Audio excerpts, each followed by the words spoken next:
ये आखिरी वीडियो है रेशोज की, और ये दो मोस्ट इंपॉर्टेंट रेशोज हैं जो कि सारे जो पिछले रेशोज हमने डिस्कस किए हैं सब पे इंपैक्ट करते हैं। सो गौर से सुनना है आपने, और हो सके तो नोट्स भी ले लीजिएगा।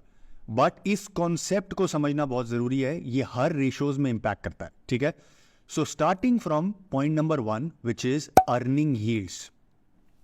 आज डिस्काउंट रेट कितना है? आज डिस्काउंट रेट 23% है। मैं आपको कहता हूं यार मुझे एक ऐसी कंपनी बताओ जो कि मुझे 23% रिटर्न दे रही हो एवरी ईयर, तो आप क्या बोलेंगे? कैसे सोचेंगे? आप क्या करेंगे? इसका जवाब मैं देता हूं आपको। इसका जवाब ये है कि हर वो कंपनी जिसकी अर्निंग यील्ड्स इंटरेस्ट रेट से ज्यादा है, वो कंपनी आपको डिस्काउंट रेट या इंटरेस्ट रेट से ज्यादा रिटर्न दे रही है। वापस समझे, हर वो कंपनी जिसकी अर्निंग यील्ड क्या होती है अभी बताता हूं, इंटरेस्ट रेट से ज्यादा है, you are better off buying that company versus putting your paper into government bonds या गवर्नमेंट ट्रेजरी बिल्स, ठीक है।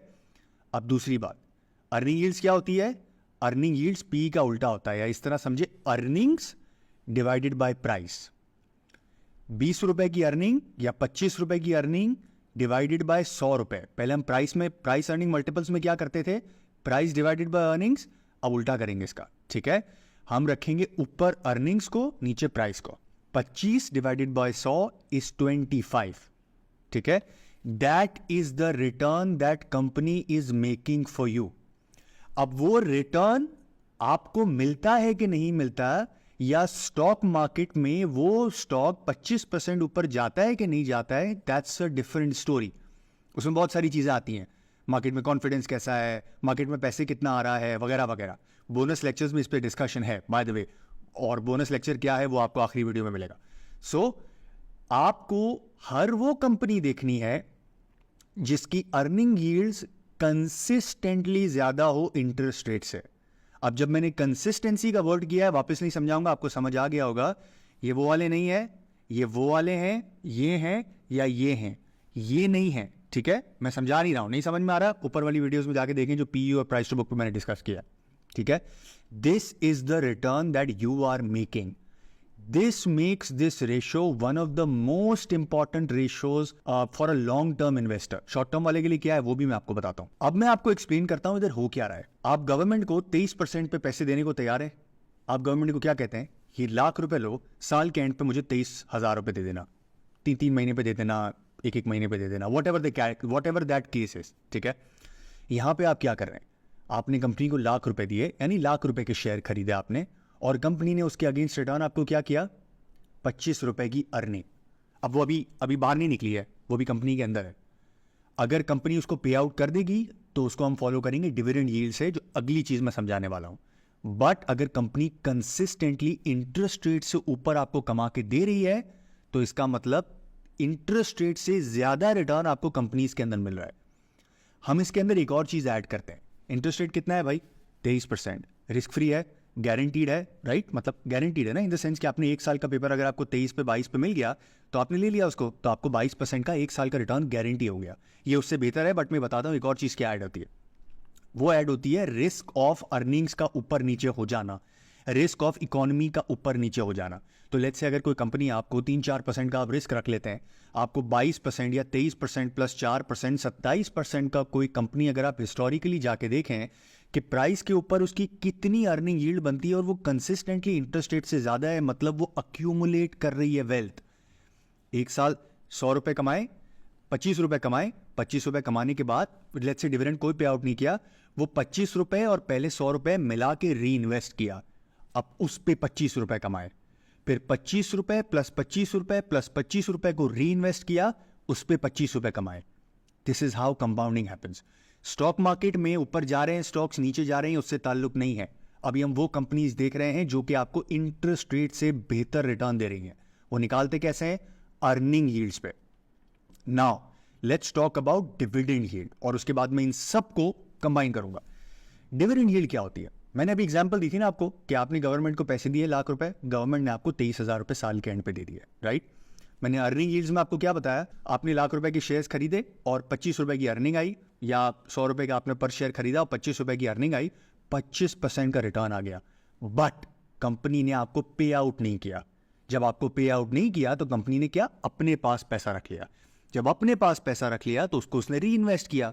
सीमेंट के प्लांट वाले ने सीमेंट में लगा दिया, बैंक वाले ने नई ब्रांच खोल ली, इंश्योरेंस वाले ने नए एजेंट हायर कर लिए, फूड कंपनी ने नई मशीनें खरीद ली, whatever that case is, but उसने आपको नहीं दिया। जब वो आपको पैसा देगा तो वो डिविडेंड यील्ड होगा, और dividend yield usually earning yield से कम होती है। क्यों? क्योंकि भाई कुछ तो पैसे वो अपने पास रखेगा ना री इन्वेस्टमेंट करने के लिए। यूबीएल के अलावा सारे बैंक 100% पे आउट नहीं करते हैं। क्यों? वो भी कर सकते हैं। वो इसलिए नहीं करते हैं क्योंकि वो अपने पास कुछ पैसा रखते हैं इक्विटी को मेंटेन करने के लिए, कार रेशो को मेंटेन करने के लिए। सीमेंट वाले पूरा पैसा क्यों नहीं देते हैं? वो कहते हैं भाईजान आपको 23% पर रिटर्न कमाओगे, जब हमारा अच्छा टाइम आता है तो हम तो डबल कमा लेते हैं जितने की हमारे प्लांट की वैल्यू नहीं होती है, इसलिए आज हमें सीमेंट प्लांट लगाने दो, डिविडेंड मत लो। बट कुछ कंपनीज होती हैं जो डिविडेंड देती है। अब वो निकलता कैसे? 25 रुपए की वाली अर्निंग वाला स्टॉक लेते हैं हम, ठीक है? 25 रुपए, 100 रुपए का स्टॉक था, 25 रुपए की अर्निंग थी। उसने कहा मैं 75% पे आउट करता हूँ, 20 रुपए लेट से मोटा मोटा बनता है, 20 डिवाइडेड बाय 100, ये 20% की आपकी डिविडेंड यील्ड हो गई।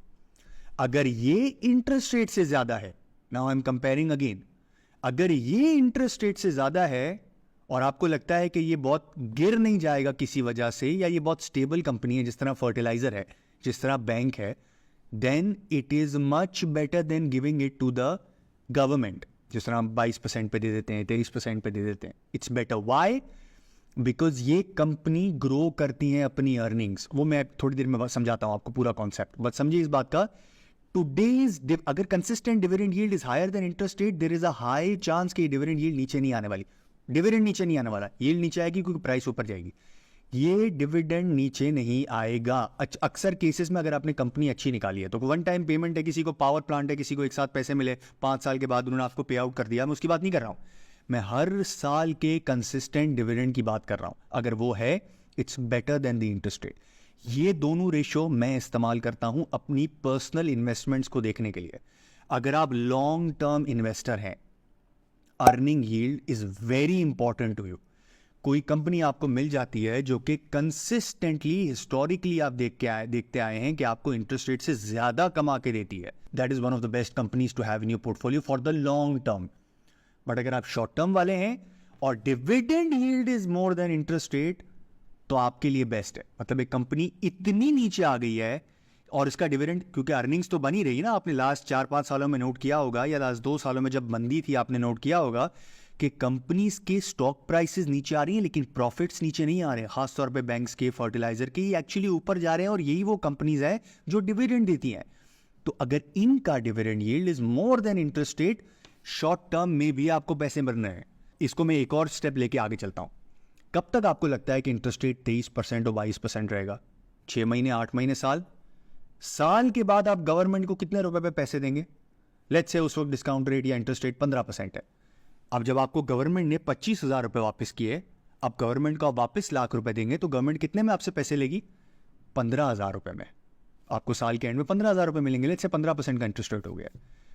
अब आपका इंटरेस्ट रेट की कट ऑफ क्या है? 15%।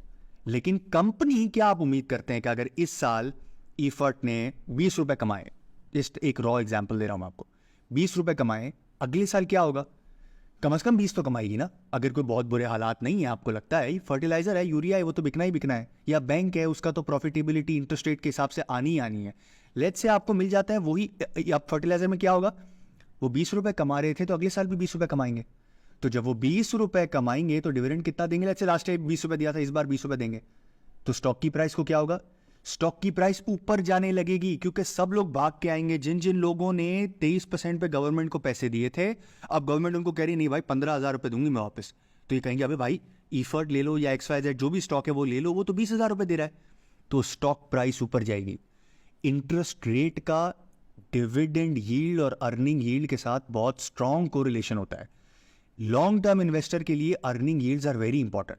आई विल बी एक्सट्रीमली हैप्पी अगर मुझे कोई ऐसी कंपनी मिल जाती है जो कंसिस्टेंटली इंटरेस्ट रेट से ऊपर कमा रही है, अच्छे हालात में और ज्यादा, बुरे हालात में अप्रोक्सीमेटली इंटरेस्ट रेट, और इंटरेस्ट रेट का आधा या इंटरेस्ट रेट का 75% मुझे पे आउट कर देती है। आई विल बी वेरी हैप्पी। उसका मतलब क्या है, ये कंपनी ग्रो भी कर रही है क्योंकि पूरा पैसा वापस नहीं कर रही है मुझे, ग्रो भी कर रही है और मुझे थोड़ा पैसा भी निकाल के दे रही है, और वो पैसा जो इतना निकाल के मुझे वापस दे रही है कि मेरी इंटरेस्ट की कॉस्ट पूरी हो रही है। Best combination. यूजुअली जिन कंपनीज की डिविडेंड यील्ड ज्यादा होती है उनकी पीई भी ज्यादा होता है। पाकिस्तान की मार्केट है ना, बहुत शॉर्ट टर्म रह गई है, ठीक है। हर इन्वेस्टर इन बुरे हालात के बाद एक ही सवाल पूछ रहा है कि भाईजान इस क्वार्टर डिविडेंड कितना आएगा, इस साल डिविडेंड कितना आएगा। उसको सिर्फ ये देखना है कि अगर उसका इन्फ्लेशन 25% है, गवर्नमेंट उसको 23% दे रही है, तो कम से कम उसको 26-27% मार्केट में कोई स्टॉक दे दे तो वो स्टॉक की तरफ देखेगा। इसीलिए मैंने याद है शुरू में 4% ऐड किया था। So this becomes the most important 2 ratios that you should consider. Dividend yield ज्यादा है, प्राइस टू बुक वैल्यू भी ज्यादा होगा। नहीं यकीन आता, कंपेयर कर लें बैंक लबीब को और यूबीएल को। पीई ज्यादा होगा अगर डिविडेंड यील्ड ज्यादा है। नहीं यकीन आता, किसी ऐसे स्टॉक की जिसकी डिविडेंड यील्ड 30% है उसको कंपेयर कर लें जिसकी डिविडेंड यील्ड 11% है, आपको नजर आ जाएगा difference. So these ratios are extremely important to me. I hope आपको कॉन्सेप्चुअली ये समझ में आ गया होगा। नहीं समझ में आया, शुरू से वापस देखें, बिकॉज ये वैल्यूएशन के लिए, बाइंग करने के लिए, सेलिंग करने के लिए, these are the most important ratios to consider. I hope आपको रेशियो समझ में आ गए होंगे, किस तरह से देखना है, मार्केट की प्रैक्टिकल एग्जांपल्स क्या है। अब मिलते हैं आपसे नेक्स्ट चैप्टर में। Thank you.